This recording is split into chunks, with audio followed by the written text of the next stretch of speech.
नमस्कार। आपके अपने YouTube चैनल हिंदी भाषा और साहित्य में मैं विशाल कुमार पुनः आप सभी का स्वागत करता हूँ। सूरदास जी के ग्रंथ सूरसागर के पदों की व्याख्या की श्रृंखला में हम उनके 20 पदों की व्याख्या कर चुके हैं। आज हम उससे आगे व्याख्या करेंगे। तो आइए 21वें पद की व्याख्या करते हैं। तजो मन हरि विमुखनी को संग। सूरदास जी अपने मन को संबोधित करते हुए कहते हैं कि हे मेरे मन, जो हरि से विमुख हो गए हैं, जो हरि के भक्त नहीं हैं, उनके संग को छोड़ दो, उनके साथ को छोड़ दो। जिनके संग कुमति उपजती है, परत भजन में भंग। कि जिनके साथ रहने से मनुष्य में दुर्बुद्धि उत्पन्न होती है, मनुष्य की बुद्धि खराब होती है, जिन मनुष्यों के साथ रहकर और जिन मनुष्यों के साथ रहने से भगवान के भजन में बाधा पड़ती है, भगवान के भजन में भंग पड़ता है, उन ऐसे दुष्ट मनुष्यों को, उन ऐसे प्रभु से विमुख हुए मनुष्यों का साथ छोड़ दो। क्योंकि देखिए, सत्संगति का बहुत अधिक महत्व बताया गया है और यह कहा गया है कि तुलसीदास जी ने भी कहा है, दुष्ट संग ना दे विधाता, ताते भला नरक कर वासा। कि भगवान दुष्टों का संग ना दे, इससे अच्छा तो नरक में डाल दे। तो उसी बात को सूरदास जी भी कहते हैं कि जितने भी ये दुष्ट लोग हैं जो भगवान से विमुख हो गए हैं, हे मेरे मन, इनका संग छोड़ दो, क्योंकि इनके साथ रहने से मनुष्य की बुद्धि खराब होती है और उसके भगवान के भजन में बाधा उत्पन्न होती है। कहा होत पै पान कराए, विष नहीं तजत भुजंग। कहा होत, कहा यहाँ पर ब्रज भाषा में कहा का अर्थ होता है क्या, होत होता है, पै दूध, पान कराए पान करवाने से। कि सर्प को दूध पिलाने से क्या लाभ होगा? सर्प को दूध पिलाने से कोई भी लाभ नहीं होगा, क्योंकि वह विष वमन करना, विष उगलना तो कभी भी नहीं छोड़ेगा। भुजंग अर्थात सर्प, की सर्प को दूध पिलाने से कोई लाभ नहीं होगा, वह तो विष का वमन करना कभी भी नहीं छोड़ेगा। यहाँ पर भाव यह है कि तुम जो हरि से विमुख लोग हैं, दुष्ट लोग हैं, उनको चाहे कितना भी उपदेश दो, हरि भक्ति का कितना भी उपदेश दो, वे उस उन पर उस उपदेश का कोई भी प्रभाव नहीं पड़ेगा। उनकी बुद्धि तो जैसी दुष्टता से भरी हुई थी वैसी ही रहेगी। काग ही क्या कपूर चुगाए, स्वान नहाए गंग। कि काग यानी कौवे को कपूर चुगाए, उसको चुगने के लिए, खाने के लिए कपूर देने से क्या लाभ? कौवे को कपूर चुगाने से क्या लाभ? कुछ भी नहीं होगा। और स्वान यानी कुत्ते को गंगा में नहलाने से भी क्या लाभ होगा? क्योंकि दोनों ही, यदि कौवे को कपूर भी खिलाया जाए तो भी वह अभक्ष्य पदार्थों का ही भक्षण करने की तरफ जाएगा, वह मांस इत्यादि गली सड़ी चीजों को खाने की तरफ ही फिर भी जाएगा। कपूर चुगाने से यह नहीं है कि वह उन सभी अभक्ष्य पदार्थों को खाना छोड़ देगा। नहीं, कुत्ते के साथ ऐसा है कि उसको गंगा में नहलाने से वह उन अभक्ष्य पदार्थों को खाना छोड़ देगा। तो इसलिए सूरदास जी कहते हैं कि कौवे को कपूर चुगाने से और कुत्ते को गंगा में नहलाने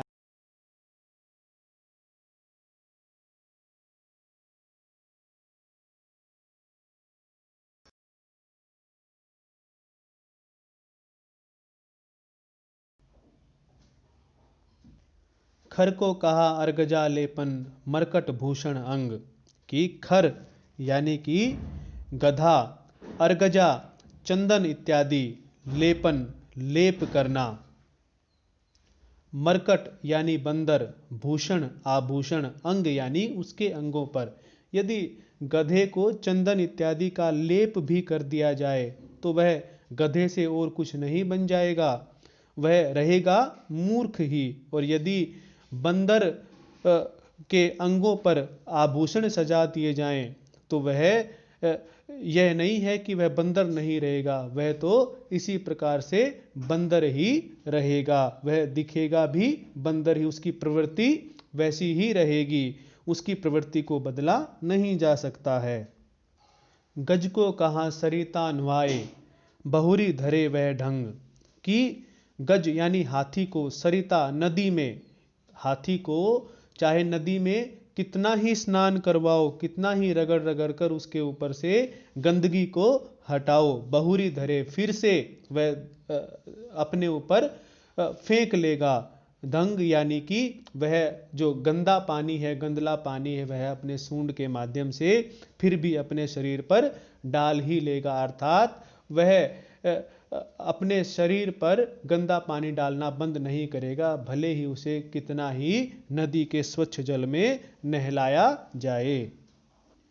पाहन पतित बान नहीं भेदत, रीतो करत निशंक, कि पाहन यानी कि पत्थर, पतित यानी कि पापी, बान नहीं भेदत, बान उसको नहीं भेद सकता, रीतो यानी खाली कर दो, निशंक यानी कि तरकस, तुणीर, कि सामने कोई पत्थर है और कोई व्यक्ति अपने बाणों के प्रहार से उस पत्थर को भेदना चाहे, उस पत्थर को भेदना चाहे, तो भले ही वह अपना सारा तुणीर, अपना सारा तरकस, अपने सारे बाण उस पर प्रयोग कर ले, लेकिन वह उस पत्थर को नहीं भेद पाएगा। ठीक वैसे ही पापी भी होता है, पापी पर अपने ज्ञान पूर्ण वचनों का, अपने बुद्धि के जो जितने भी बाण हैं उन सब को बेशक से कोई व्यक्ति, ज्ञानी व्यक्ति प्रयोग कर ले, लेकिन उस पापी व्यक्ति के मन को, उस पापी व्यक्ति के हृदय को नहीं भेद सकता, क्योंकि उसका हृदय तो संवेदनहीन है, उसका हृदय तो अज्ञान से जड़ बना हुआ है, पत्थर के समान बना हुआ है। तो उस पापी और अज्ञानी व्यक्ति को किसी भी प्रकार का ज्ञान देने का कोई भी लाभ नहीं होता, जिस प्रकार से पत्थर पर बाण चलाने का कोई भी लाभ नहीं होता। सूरदास कारी कामरी पे चढ़त न दूजो रंग, सूरदास जी कहते हैं कि काली कमरिया पे, काले वस्त्र पे दूसरा रंग नहीं चढ़ता। उसी प्रकार से जो दुष्ट लोग हैं, जो हरि से विमुख लोग हैं, उन पर भक्ति का रंग कदापि नहीं चढ़ता। अतः उनको ज्ञान देने के स्थान पर ऐसे सज्जनों के साथ, ऐसे संतों के साथ रहना चाहिए जो कि हरि के भक्त होते हैं। अब 22वें पद का भावार्थ देखते हैं। रे मन मूर्ख जन्म गंवायो, कि हे मेरे मूर्ख मन, तूने तो इस जन्म को व्यर्थ ही गंवा दिया, तूने इस जीवन को व्यर्थ ही दुरुपयोग करके गंवा दिया।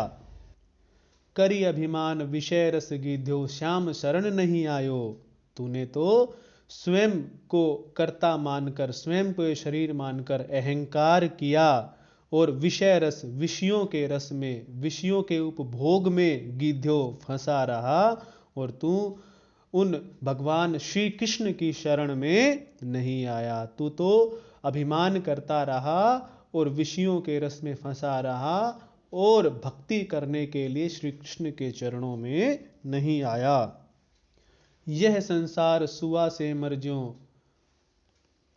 सुंदर देखी लुभायो, यह संसार तो तोते के, यह संसार तो तोते के उस सेमर के फल की भांति है, तोते के उस सेमर के फल की भांति है, जिसे देखकर वह लालच में आ जाता है। जिसे देखकर, जिस प्रकार से तोता सेमर के फल को, सुंदर फल को देखकर लालच में आ जाता है और उसे प्राप्त करने की आशा लगाए रखता है और फिर उसे कुछ भी प्राप्त नहीं होता, वैसे ही ये संसार के विषय वासनाएं भी, संसार के भोग भी हैं, जिनमें तू सुख मानता है और तू जब उनकी तरफ जाता है तो तुझे कुछ भी प्राप्त नहीं होता, बल्कि तुझे पश्चाताप ही करना पड़ता है। चाखन लाग्यो रुई गई उड़ हाथ कछु नहीं आयो।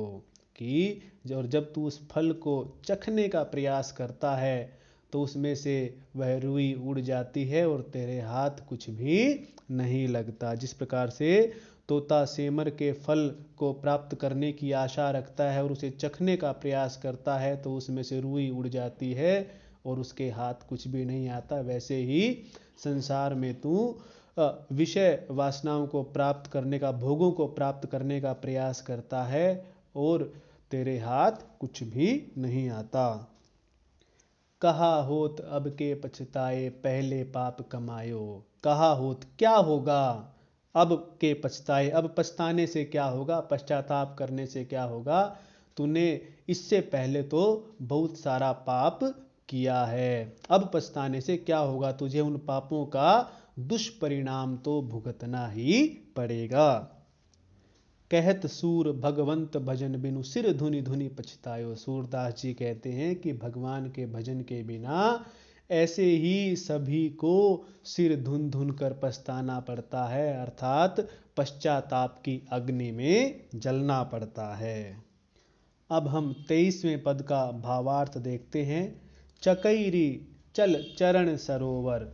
चकई एक पक्षी होता है, चकवा और चकवी, तो वे पक्षी होते हैं, उसमें से एक जो मादा पक्षी होता है उसे चकवी कहते हैं। तो यहाँ पर सूरदास जी अपनी बुद्धि को चकई के रूप में संबोधित करते हुए कहते हैं कि हे मेरी बुद्धि, हे चकई, तुम भगवान श्री कृष्ण के चरण रूपी सरोवर में चलो। जो ये चकवा और चकवी दोनों ही पक्षी जलीय पक्षी हैं और दोनों सरोवर इत्यादि में रहते हैं। और यह मान्यता है, यह माना जाता है कि जैसे ही सूर्यास्त होता है, रात होती है, चकवा और चकवी को बिछड़ना पड़ता है और जब दिन होता है तब वे पुनः मिल जाते हैं। ये उनको शाप मिला हुआ है कि रात में वे उनको बिछड़ना ही पड़ेगा, वियोग दुख सहना ही पड़ेगा और जैसे ही प्रातः होगी तभी वे पुनः मिल सकते हैं।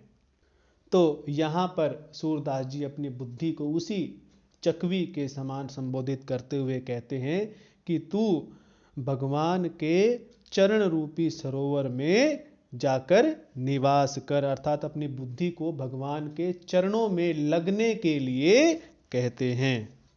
जह भ्रम निशा होती नहीं कबहू सोई सागर सुख जोग। जह जहाँ भ्रम निशा, भ्रम रूपी रात्रि, निशा मतलब रात्रि, होती नहीं कबहू कभी भी नहीं होती है, सोई सागर वह सागर सुख जोग सुख योग्य है, वह सागर सुख प्राप्त करने योग्य है।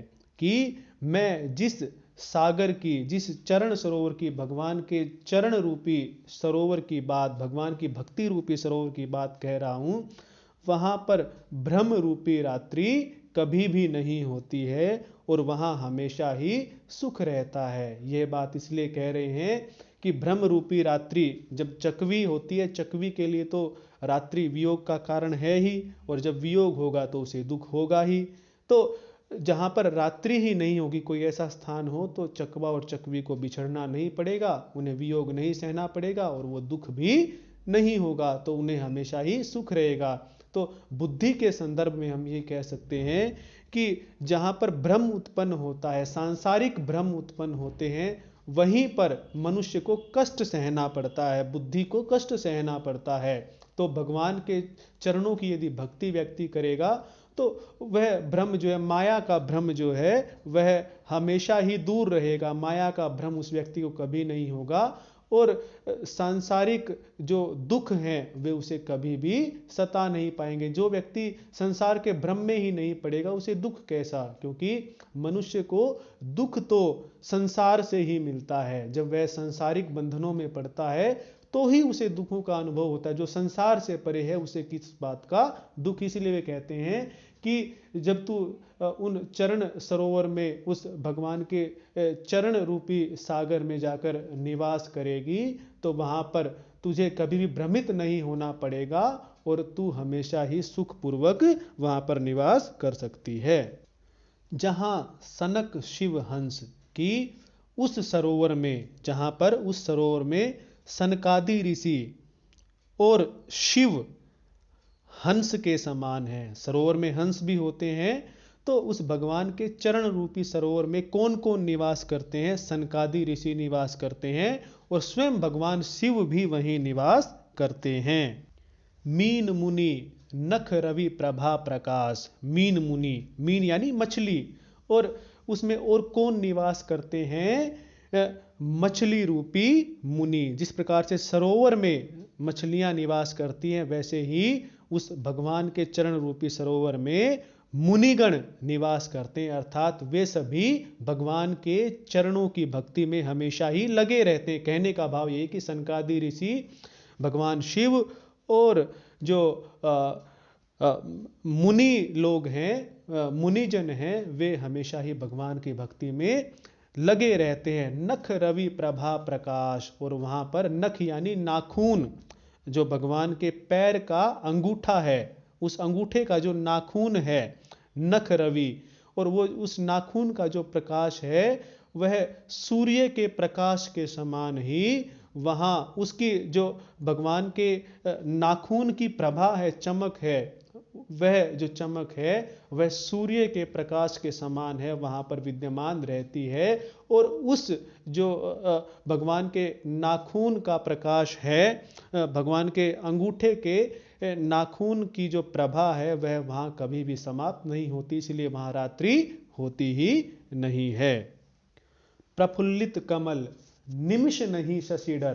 प्रफुल्लित कमल, प्रफुल्लित मतलब खिला हुआ, कमल यहाँ पर भक्तों का जो मुख है उसके लिए कमल का प्रयोग किया गया है। तो जिस प्रकार से सरोवर में कमल खिले रहते हैं, उसी प्रकार से उन भगवान के चरण रूपी सरोवर में जो भी भक्त होते हैं, उन भक्तों के मुख कमल के समान प्रसन्न दिखाई देते हैं, प्रफुल्लित रहते हैं। निमिष नहीं शशि डर। निमिष यानी एक क्षण के लिए, निमिष कहते हैं हमारी आंख एक जितनी देर में पलक झपकती है उसे निमिष कहते हैं, एक क्षण। वहां एक क्षण के लिए भी शशि यानी चंद्रमा का डर नहीं है। चंद्रमा से तो कोई क्यों डरेगा?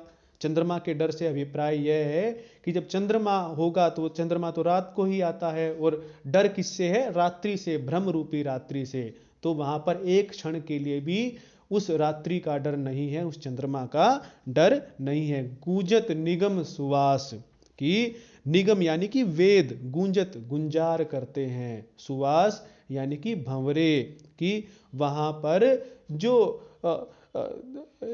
वेदों का, वेद मंत्रों का गायन होता है। जिस प्रकार से किसी सरोवर में कमल इत्यादि का रस पान करके भंवरे गुंजार करते रहते हैं, मधुर ध्वनि उत्पन्न करते रहते हैं, वैसे ही उस भगवान के चरण रूपी सरोवर में वेद मंत्रों का नित्य ही गान होता रहता है।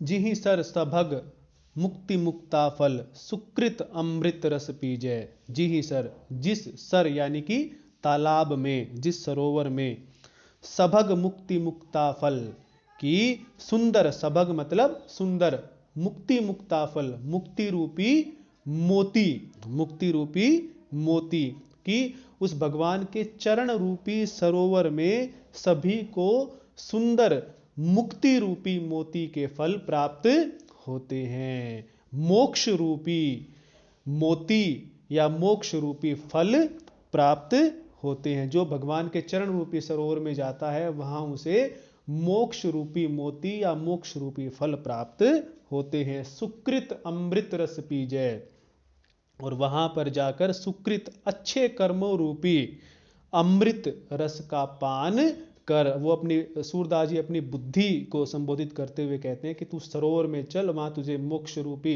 मोती भी मिलेंगे, और तू वहां पर सुकृत यानी कि सुकर्म रूपी, अच्छे कर्मों रूपी अमृत रस का पान भी कर। सो सर छाड़ी कुबुद्धि विहंगम इहा कहाँ रही कीजे। कि सो सर, उस भगवान के चरण रूपी सरोवर को छोड़कर, हे मेरे कुबुद्धि रूपी पक्षी, विहंगम यानी कि पक्षी, अब अपनी कुबुद्धि, जो उनकी बुद्धि है उसको संबोधित करते हुए कहते हैं कि हे मेरी कुबुद्धि दुर्बुद्धि रूपी पक्षी, तू उस भगवान के चरण रूपी सरोवर को छोड़कर यहाँ यहाँ कहा क्या करी कीजिए रही कीजिए कि रहकर करेगी। तू उस भगवान के चरण रूपी सरोवर को छोड़कर इस संसार रूपी सरोवर में रहकर क्या प्राप्त करेगी। अच्छा, अर्थात तुझे उस सरोवर को छोड़कर इस संसार रूपी गंदे सरोवर में रहकर कुछ भी प्राप्त नहीं होगा। लक्ष्मी सहित होती नित क्रीड़ा शोभित सूरज दास। लक्ष्मी सहित कि वह सरोवर तो वैसा है, वहां पर जो श्री कृष्ण हैं वह लक्ष्मी के साथ प्रतिदिन नई नई क्रीड़ाएं नई नई लीलाएं करते हैं। शोभित सूरज दास, और वहां पर कौन शोभित होते हैं, कौन सुशोभित होते हैं?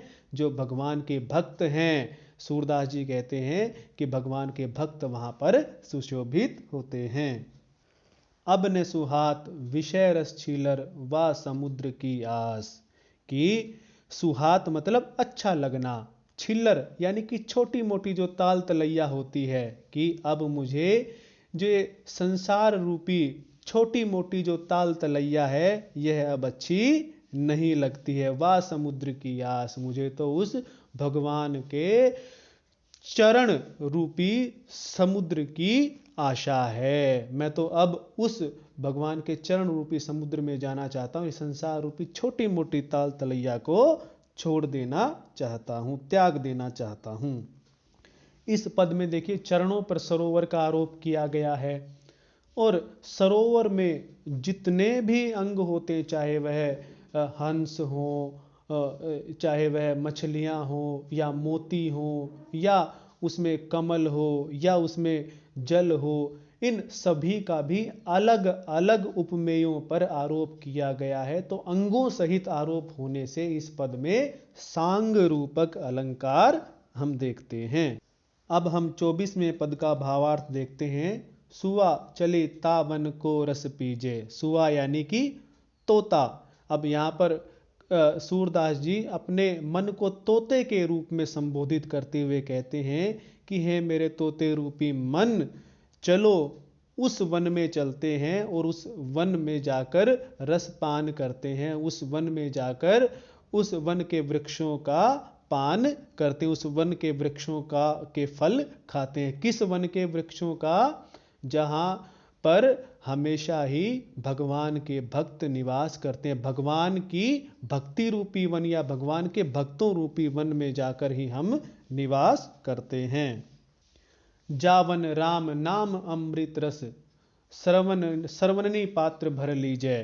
कि जिस वन में राम नाम के अमृत रूपी रस, राम नाम के रस रूपी अमृत की प्राप्ति होती है, जिस वन में राम नाम का अमृत प्राप्त होता है, उस अमृत के रस से श्रवणनी यानी कान, पात्र यानी कि बर्तन, इन कानों रूपी बर्तन को भर लो। कि उस स्थान पर जहां राम नाम हमेशा ही रहता है, राम नाम का अमृत हमेशा ही बरसता है, उस राम नाम के अमृत से अपने कानों रूपी पात्र को चलो भर लेते हैं। वह अपने मन को संबोधित करते हुए यह बात कहते हैं।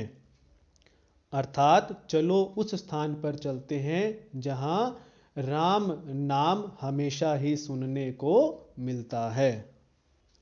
को तेरो पुत्र पिता तू का को, घरनी घर को तेरो। को यानी कौन? तेरो पुत्र, की तेरा पुत्र कौन है? पिता तू का को, किसका यानी कि तू किसका पिता है? घरनी घर को तेरो, घरनी यानी कि स्त्री पत्नी, घर घर यानी कि घर धन संपत्ति, को तेरो इनमें से तेरा कौन है? अर्थात इनमें से तेरा कोई भी नहीं है, ये सब नश्वर हैं, ये एक दिन नष्ट हो जाएंगे। ना तेरा पुत्र है, ना तू किसी का पिता है, ना तेरी कोई पत्नी है। ये सब तो संसार के बंधन मात्र हैं, और ये सब तो भ्रम मात्र हैं जिन्हें तू अपना समझता है। इनमें से वास्तव में तेरा कोई भी नहीं है, नहीं घर परिवार, नहीं धन संपत्ति, ये सब तेरे हैं। काक श्रृंगाल स्वान को भोजन तू कहे मेरो मेरो। और जो ये शरीर है ये तो कौवे, गीदड़, कुत्ते आदि का भोजन है।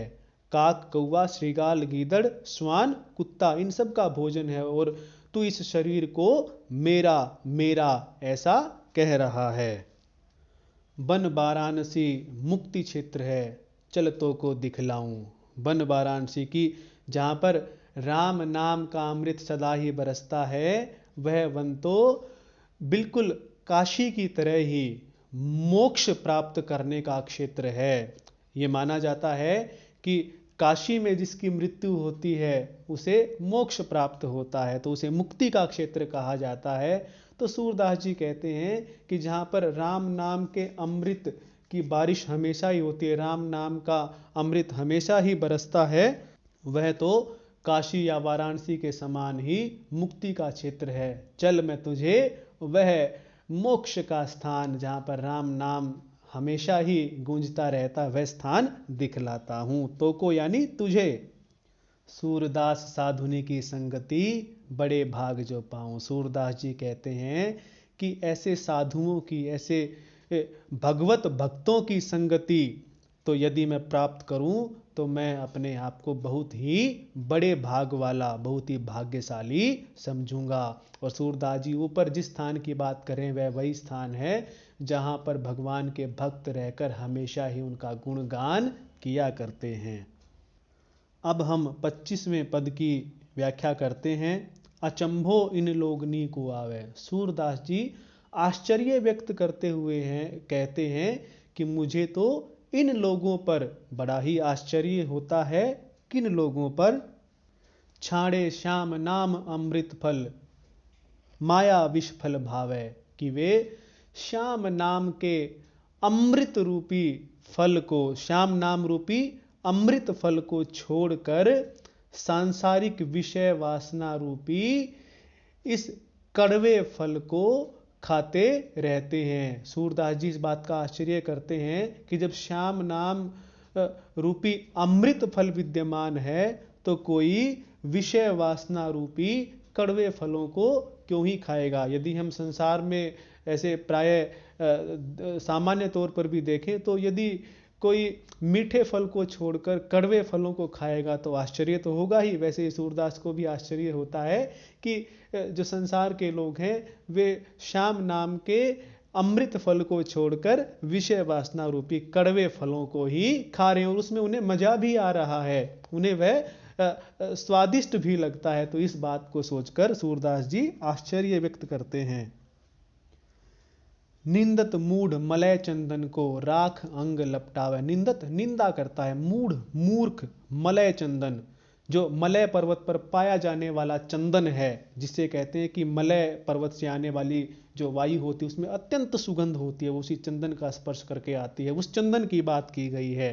राख अंग लपटावे कि राख अंगों से राख अंगों पर लेप करता है। सूरदास जी इस बात पर भी आश्चर्य करते हैं कि किस प्रकार से ये लोग भगवान की भक्ति रूपी मलय पर्वत के चंदन को छोड़कर संसार की विषय वासनाओं रूपी राख को अपने शरीर पर लेप करते हैं। कोई मूर्ख ही होगा जो कि चंदन के लेप को छोड़कर अपने अंगों पर राख का लेपन करेगा। मान सरोवर छाड़ी हंस तट काग सरोवर नहावे। कि वो इस बात पर भी आश्चर्य व्यक्त करते हैं कि कोई व्यक्ति जो है ऐसे मान सरोवर के तट को छोड़कर, जहाँ पर कि हंस इत्यादि विद्यमान रहते हैं और जहाँ पर हंस स्नान करते हैं, जिस मान सरोवर में हंस रहते हैं, ऐसे सरोवर को छोड़कर कोई ऐसे सरोवर पर नहाने क्यों जाएगा जिसमें कि कौवे इत्यादि नहाते हैं। कोई भी उसी सरोवर में नहाना चाहेगा जो कि मान सरोवर जैसा पवित्र हो और जिसमें हंस रहते हो। इस स्थान को छोड़कर कोई भी उस स्थान पर नहीं जाना चाहेगा जो कि कौवों के नहाने का स्थान हो। लेकिन इस संसार के लोग तो ऐसे ही हैं भगवान श्री कृष्ण के चरण रूपी मान सरोवर को छोड़कर संसार रूपी सरोवर में, संसार की विषय वासना रूपी सरोवर में ये लोग नित्य प्रति स्नान करते हैं। इसीलिए इनको देख देख कर सूरदास जी को आश्चर्य हो रहा है। पगतर जरत न जानी मूरख, घर तजी घूर बुझावे। पगतर यानी कि पैरों के तले, जरत जल रहे हैं, न जानी मूरख, मूर्ख यह नहीं जानता, और घर तजी अपने घर को छोड़कर, घूर बुझावे कि कहीं दूर जाकर जो घूर होता है जहाँ कूड़ा डालते हैं वैसा स्थान, उसकी आग को बुझा रहा है। देखिए किसी के घर में आग लगी हो, ठीक है, और वह अपने घर की आग को ना देखकर, वह अपने घर की आग को ना देखकर, पैरों तले लगी आग को ना देखकर, उसको अनुभव ना करके, उसको ना जानकर, कहीं दूर जो कूड़ा डालने का स्थान है जिसको कुरड़ी कहते हैं वहां पर जाकर अग्नि को बुझाने का प्रयास करता है, तो वह तो मूर्ख ही कहलाएगा, क्योंकि सबसे पहले तो अपने घर की आग बुझानी चाहिए। तो वह जो उसके हृदय में स्थित परमात्मा हैं, उन परमात्मा को ना देखकर, अपने हृदय जो आत्मा की प्यास है, जो आत्मा की संतुष्टि के लिए जिस भगवान में उसे ध्यान लगाना है, उसे ना देखकर वह सांसारिक भोगों या सांसारिक जो विषय वासनाओं की अग्नि है उसको बुझाने में लगा है। सांसारिक विषय वासनाओं की अग्नि से तात्पर्य उस बात से है कि मनुष्य के मन में जो सांसारिक विषय वासनाओं को, सांसारिक भोगों को भोगने की इच्छा होती है, वह अग्नि की भांति ही काम करती है। तो मनुष्य सारा जीवन उसे ही बुझाने में लगा रहता है, उन्हीं भोगों को प्राप्त करने में लगा रहता है, और उसके हृदय की जो अग्नि है, उसके आत्मा की जो अग्नि है, उसकी आत्मा की जो प्यास है, वह परमात्मा से मिलन करना चाहती है, उसको बुझाने के लिए वह कोई भी प्रयत्न नहीं करता। इस बात को देखकर सूरदास जी को आश्चर्य होता है। 84 लख जोनी स्वांग धरी, भ्रमी भ्रम जम ही हंसावे। 84 लाख जोनी यानी योनिया, स्वांग धरी रूप धरकर, कि हे मनुष्य तू 84 लाख योनियों में रूप धारण करते हुए, या उनमें जन्म लेते हुए, या उनमें भटकते हुए, उनसे होते हुए तूने मनुष्य का जन्म पाया है, और अब तू मनुष्य का जन्म तुझे इसलिए मिला था कि तू भगवान की भक्ति करे, और अब भी तू भगवान की भक्ति नहीं कर रहा। इस बात को देखकर भ्रम भ्रमी जम ही हंसावे, कि तू भ्रम में पड़ा हुआ है, भ्रम में पढ़कर, इस संसारिक मोह माया के भ्रम में पढ़कर तू अब भी भटक गया है, और अब भी जो तुझे कार्य करना था वह नहीं कर रहा है। तो तेरी इस बात को देखकर जम ही हंसावे, तू यमराज को तुझ पर हंसने का मौका देता है। यमराज सोचता है कि अरे देखो कितना मूर्ख प्राणी है कि इसे 84 लाख योनियों में भटक कर, तो यह जो एक बहुत ही भाग्यशाली को मिलता है, यह मनुष्य की देह मिली है, इसे भगवान की भक्ति करनी थी, लेकिन यह अब भी सांसारिक विषय वासनाओं में भटक रहा है और अब भी भगवान की भक्ति नहीं कर रहा है। तो देखो यह कितना मूर्ख है, और इसीलिए यमराज भी तुझ पर हंसता है। मृग तृष्णा आचार जगत जल, तासंग मन ललचावे। मृग तृष्णा, मृग की तृष्णा क्या होती है? हमने मृग मृचिका तो पढ़ी ही है। मृग जो है रेगिस्तान में जब ये देखता है कि दूर कहीं, जैसे बालू पर यदि सूर्य की किरणें पड़ती हैं तो ऐसा लगता है कि दूर कहीं जल है, और वह उस जल की तलाश में अपनी प्यास बुझाने के लिए दौड़ता फिरता है, और उसे जल कहीं नहीं मिलता। तो सारा जीवन मनुष्य भी ऐसे ही भोगों को भोगने में, सुख की प्राप्ति के लिए दौड़ता रहता है। उसे लगता है कि इस भोग को भोगने में सुख है, इस भोग को भोगने में सुख है, लेकिन उसे किसी भी भोग के भोगने में वो शाश्वत सुख नहीं मिलता, उस आनंद की प्राप्ति नहीं होती, और वह उस मृग की भांति ही इसी तृष्णा में सारा जीवन दौड़ता रहता है। उसे ही मृग तृष्णा कही गई है। आचार जगत जल, कि इस संसार के जो आचार व्यवहार हैं उसको जल बताया गया। जिस प्रकार से मृग बालू पर पड़ी हुई किरणों को जल मानकर उसकी प्राप्ति के लिए दौड़ता रहता है, वैसे ही तू भी इस संसार के विषय भोगों को सच मानकर, उसके भ्रम में पड़कर उनको प्राप्त करने के लिए दौड़ता रहा है, उनमें सुख मानकर तू दौड़ता रहा और तुझे सुख और आनंद कभी भी प्राप्त नहीं हुआ। तासंग मन ललचावे, और उसके साथ तू अपने मन को, उसके लिए तेरा मन जो है लालच में आ जाता है। जिस प्रकार से जो मृग होता है वह सूर्य की किरणें जब बालू पर पड़ती हैं तो उसे जल समझकर उसकी तरफ ललचा जाता है अपनी प्यास बुझाने के लिए, वैसे ही तू भी सांसारिक भोगों में अपने सुख को खोजता है और उन्हीं की तरफ लालच से दौड़ता रहता है। कहत जु सूर संतनी संग मिली, हरि जस काहे न गावे। सूरदास जी कहते हैं कि तू संतों के साथ, हरि भक्तों के साथ मिलकर हरि के यश का, हरि के गुणों का, हरि की महिमा का गान क्यों नहीं करता, अर्थात श्री कृष्ण की भक्ति क्यों नहीं करता। तू इस प्रकार के मूर्खतापूर्ण कार्य क्यों करता है, संसार के चक्कर में ही क्यों पड़ा रहता है। तो आज हमने 21 से 25 तक सूर सागर के इन पदों की व्याख्या की है। उम्मीद है आप सभी को समझ आ ही गए होंगे। धन्यवाद।